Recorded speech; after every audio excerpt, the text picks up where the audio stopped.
Hey, thank y'all again for joining me today on this Thursday. Yeah, thanks for having us. Yay! So if y'all don't know, this is Alex and Raleigh, and I actually went to college with Alex. We were interior design majors together at Alabama. Raleigh, you went to Kentucky, right? Yeah, Kentucky. So we all kind of cover the SEC. Mhm. Yes. So We have football, you have basketball. True. Very true. I'm gonna scoot this back. some, you know, So why don't y'all tell everybody where you work, what you do, if you specialize in anything. You want to go first? no, you're using. I'll go Ladies first. Okay, so I work at Design Continuum. They're a small hospitality firm. So we basically do hotel design everywhere from like small renovations to big renovations, new builds, kind of covers it all. We dabble a little bit in some residential projects every now and then, but I would say for the most part, it's like 99% hotel projects. So. Yeah. I'm team, and we have a few specialties. I mean, it ranges. We've got, I guess we're most known for convention centers. That's kind of our bread and butter. But I mean, the other sectors are just as big now. We've got a retail sector, office sector, education, healthcare. We just got maybe about a year ago, which was a pretty good call. I say, especially for right now. Yeah, they're actually pretty busy. Everybody's trying to get I don't know, they're trying to upgrade their spaces just because of the current conditions. Yeah, which is understandable. So since y'all are both living together, what is your setup like? Did y'all sorry, I have to turn that We off. have hospitality too. Yeah, forgot about that one. So what is your setup like? Did you have to fight over the kitchen island or the couch? So the apartment is tiny. I live in like a mother-in-law suite of a house, so it's comparable to like the size of like a studio apartment. So I don't even have a kitchen table. I have a kitchen counter that has 2 bar stools. So we kind of started like working there, and it was good, and I felt like it was similar to like a table, and then I kind of got over it. And so I moved to the sofa, but I think that was because I was like, by no fault of my own. yeah, I think it's just because like I started like having to do materials, and it wasn't like computer stuff, which when it was just computer stuff it was fine, but then I started doing materials, and I like had to keep like moving around, and I don't know. The sofa was more comfortable. I think it's more hard because, especially being a designer, like you're used to having such a big workspace, and then you go home and you just don't have what you normally have in the office. Yeah, for sure. Yeah, I think I was able to make the transition a little bit. Well, for me, it was a little bit easier because it somehow, I mean, it kind of worked out that our desks, they switched us to sit stands, which is a lot smaller than the big, I guess it's not 5x5, 6x6 cubicle. That's not even right either. But 5x5 is a little Standard small. cubicle size. You get the idea. Like there's a big, it's a big cubicle space, and then we switched to the sit stand. So I was able to struggle with that for about 6 months, trying to figure out how to work on a small space. So I kind of just got to the point where, if I could do red lines digitally, it would help. And then somehow we ended up having to work from home, and I think it wasn't quite a shell shock for me. I'm sure it's a lot different if I had to order materials, but yeah. I have to work on. I've only been on the front end and back end of projects like SD and CD, so the materials are either non-existent or they already picked out at that point. Is it hard not having a plotter and be able to do the red lines, or have you always done it digitally? We haven't always done it digitally. The red lines are pretty easy. I feel like those were pretty easy to pick up digitally because most of our principals or the people making the red lines are pretty fluent in Bluebeam. I think it worked that way. I think the biggest something that I don't know that we figured out very well yet is there was one project we worked in SD, and they didn't. I think we were struggling to communicate because we couldn't draw.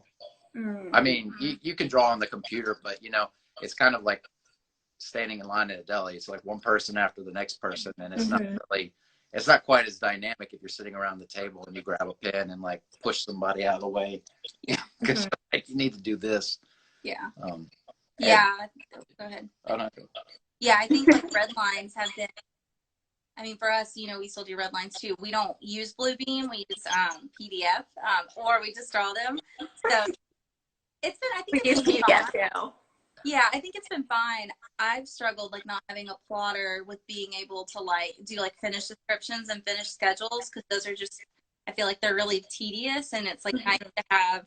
I miss being able to like have a big layout table, have all my materials next to it, and just like double checking and like being really meticulous when doing it, and like having to do it all just immediately into Excel.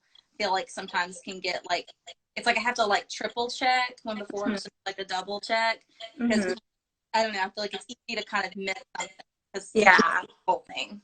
Yeah, I think anything that involves, I mean, I've tried to avoid schedules like the plague, but she's had to work on a couple, and I'm working actually on a door schedule right now, and you can't when you can't see the whole thing, it's just I mean, I don't know if it's hard. It's the fact, maybe it's because you keep scrolling and they keep coming. You think you got a part done, and there's a whole other section, and you're like, but something mentally about those tables, it's just easier to print out.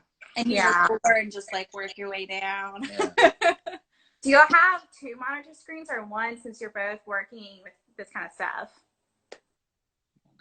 I have 1 screen that I brought from the office here, and then my laptop, but I've actually just been working off my laptop.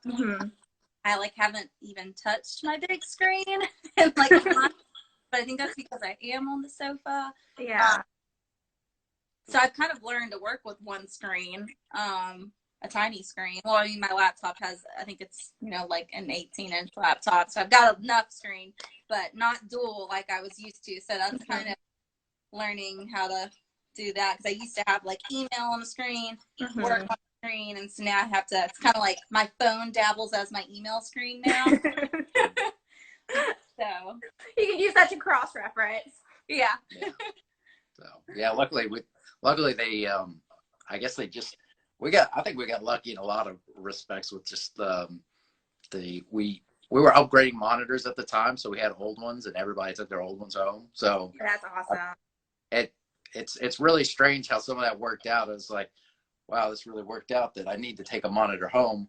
And you just replaced all the monitors. So, and the ones we took home they're not like the square ones from the 80s. They're decent. I would hope not. It's with technology today. Yeah. Brings the whole like tower and big desktop with you. I mean, 5 years ago when I started, we had the square ones. So, So when y'all are on conference call, are y'all ever on conference calls at the exact same time, or what do y'all do? Somebody goes to the bedroom. Some of us, because they're not hooked up to a monitor. I'll go to the bedroom sometimes and just like, because my living room, so the living room and the kitchen, which is like I'm working in the living room, he's working in the kitchen, completely open, there's no door. So sometimes I'll go in the bedroom, sometimes I'll go outside if it's nice and my laptop's charged. But if I have to talk a lot, I try not to be outside because you get a lot of like background noise. Birds, kids, lawn. I'm sorry, that was just a bird flying around. Don't ignore that. Yard work. Everybody's doing yard work right now. So leaf blowers. So we go to separate rooms, but it hasn't been. I feel like we haven't had too many where they've overlapped. It's been like maybe once a week. That's not too bad. No. I know because my roommate, she's a nurse at CHOA, which y'all probably know, but the viewers don't know that. But when she's home, I try to go into my room for conference calls. I call it my huddle room. Like, oh, sorry, I'm going to my huddle room. Be right back. Oh my gosh. Yeah, well, I mean, if we had space in our room to work, it would be fine. But you know, Yeah. it's all full of clothes we're not using right now. So Tiny house problem. Are y'all on a schedule, or do y'all just kind of work throughout the day? I would say we pretty much have I mean, I've kept to a schedule, you know, typical to what I was doing in the office, just because I feel like I wanted to start out that way because, you know, we didn't know how long we would be working remotely. And it's like, you don't want to start working at like 11 and then, you know, work late. And then, like, let's say it was only going to be, you know, 2 weeks we were working remotely. And then you got to go back to the office. It kind of like throws your whole schedule out of whack. yeah, So I would say that's pretty consistent. I mean, from like your typical work hours, unless we have some sort of like errand to run, like grocery store, because you know they're only open times now. yeah, So, but I'd say it's pretty consistent. yeah. No, Pretty typical. I'd say the hardest thing is just turning off at the end of the day, because It's really hard. you know, if you know you've got something to do and your setup's right there, you're kind of like, even if it's not a deadline, sometimes you're just like, let's get this done. Because So, in the back of your head, you're just like, I just want to. yeah. So at the end of the day, it's harder to turn off than, you know, once you leave work, it's just kind of like, I'll deal with it tomorrow. I want to get in there. But It's a struggle. yeah. And with the traffic, but there's no traffic now. Yeah. Yeah.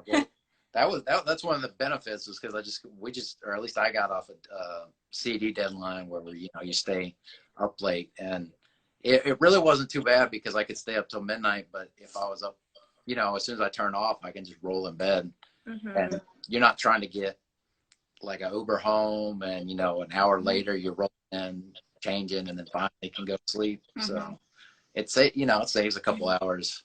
Yeah, I would say probably the one thing, like being in the office when it is time to go, you have to take all that time to clean up, shut down. Luckily at home, you don't have to really do that.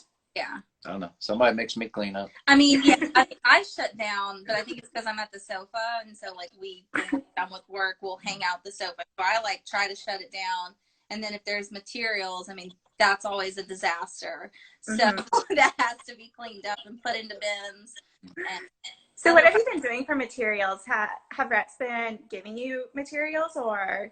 Yeah, so I've used so reps are still sending materials. It's a little bit of like a struggle with certain companies because obviously, you know, like manufacturers and warehouses if they're open, they're working like limited staff. And so when we used to be able to get samples overnighted or 2 day, it takes like, I mean, I've had some 2 to 3 weeks. Oh my gosh. Yeah, that was particularly like more things that come from California, because I think they have some stricter kind of like laws and regulations they have to go by right now. So that's taking longer, but I'm also using Material Bank, which has been a lifesaver, not only for getting materials like overnighted, but also just like storage, because it's able like to help me like actually store this stuff here. Everywhere. Boxes. So yeah, I mean, I have bins everywhere, under the bed, under the sofa. Because I would have to say, like, being in the office, you have your library as a resource, and then coming home, you don't have that. Yeah.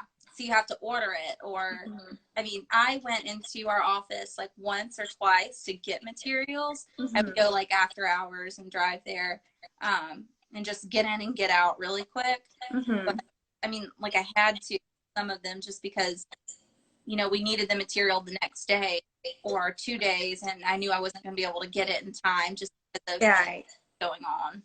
Right. And hopefully the clients understand that too.